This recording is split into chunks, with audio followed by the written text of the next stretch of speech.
Hi, Cynthia McChesney, Missioner for Stewardship and Legacy Giving in the Episcopal Diocese of Newark.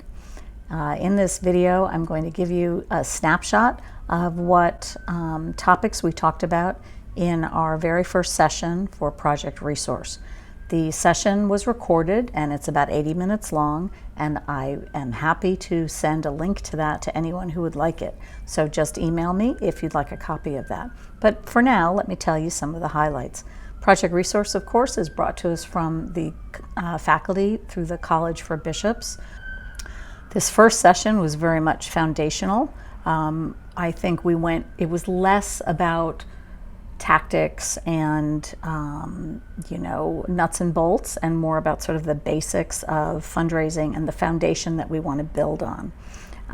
One of the things we talked about was time, talent, and treasure, right? We'll often hear folks who will say, I give my time and my talent, don't talk to me about treasure.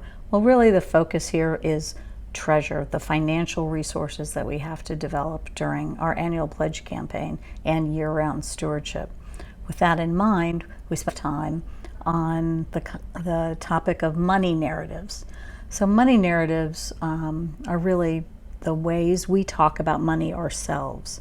Money, the way we think about money, how our experiences with money growing up, living our lives, living in the culture, really tend to affect how we think about money and how we then will communicate about money, right?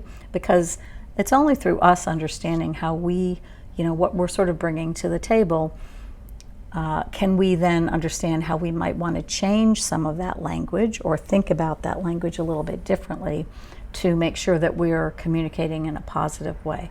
And the great news is that they really gave us sort of an exercise about how you can look at your very own experiences and your very own way you think and talk about money and flip it so that you're taking language that might have been negative, might have been about scarcity, and switch it into abundance. Might have been about anxiety, moves it more towards security. Once we are more aware of that, we're able to speak more positively about money. And that can really just help the entire experience. Because if you have people anxious and freaked out, you're not going to get very far. Of course, keeping with this, there's help from the gospel, right? So we had examples that the faculty shared with us from the Bible that can help us with how Jesus talked about money, and some of the sort of money stories that we can tap into through the Bible.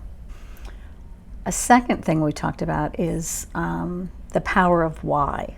There's the TED Talk by Simon Sinek, who I think is the very best, most watched TED Talk that exists.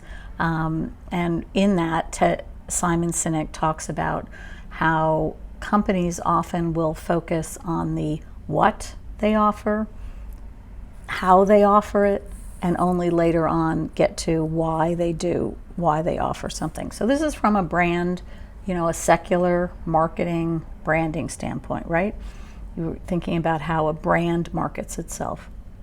He gives the example, comes from Apple, that of a company that flips that, the company that starts with the why and then goes to the how and the what. And the why for Apple was what their brand identity was, what their purpose was.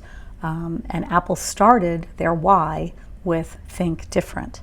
So when Apple starts the whole process with think different, their why, they then develop products and talk about products always from that standpoint, as opposed to sort of backing into it because you're already making a phone and a computer and you're just thinking of a cute way to describe it. This is actually how you're starting from the very beginning.